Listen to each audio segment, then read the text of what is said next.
si on tient à part d'assaut, qui est vraiment la tribu gauloise, qui vit une aventure assez différente. Donc, eh ben, ce Messerschmitt aujourd'hui fait partie de notre histoire. Quoiqu'étant allemand et frappé des croix noires et évoquant certainement des souvenirs mitigés chez certains, il se trouve que l'histoire, elle est écrite une fois pour toutes, qu'on l'a réécrit par là. Il se trouve que depuis, donc, ce qui est intéressant, c'est qu'un des hommes qui a travaillé sur le Messerschmitt 109, l'ingénieur Kraft, a travaillé 10-15 ans après, il s'est assis autour d'une table avec un ingénieur français qui, lui, avait travaillé sur des chasseurs français avant la guerre, et qu'ensemble, ils ont créé Airbus. C'est quand même pas mal comme leçon d'humanisme.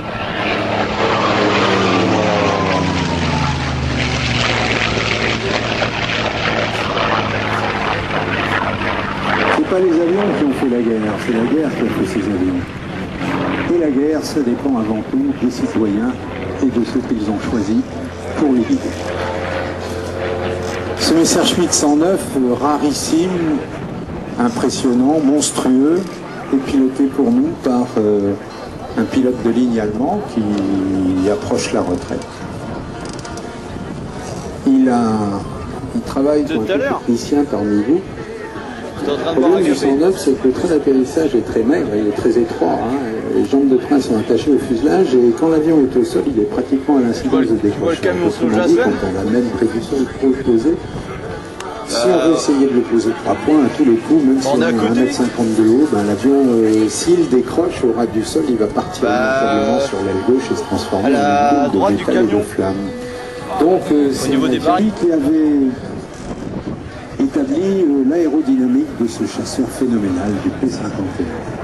Le P-51, c'est un drôle d'avion, c'est un avion à lames multiples.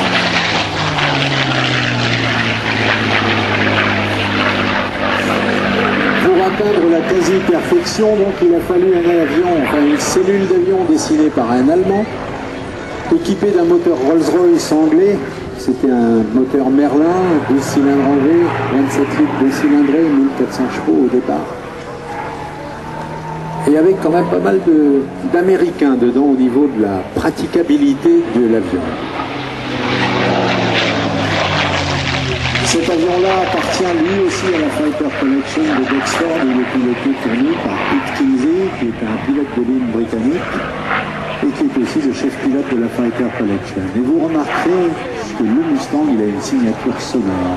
Quand on tire un peu l'avion, quand on lui donne un peu de facteur de charge, il siffle.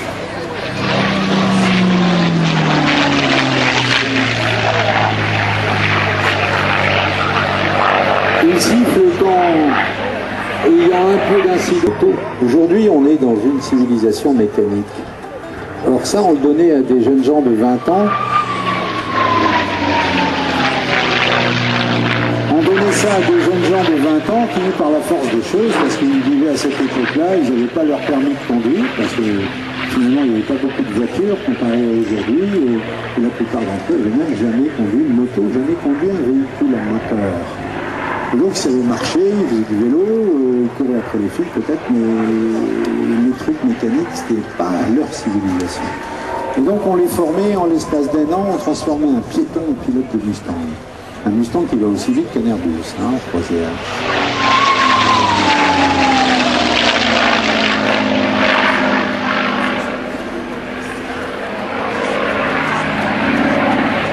Cela dit, aujourd'hui, quand on pilote un Mustang, bon, pour les gens.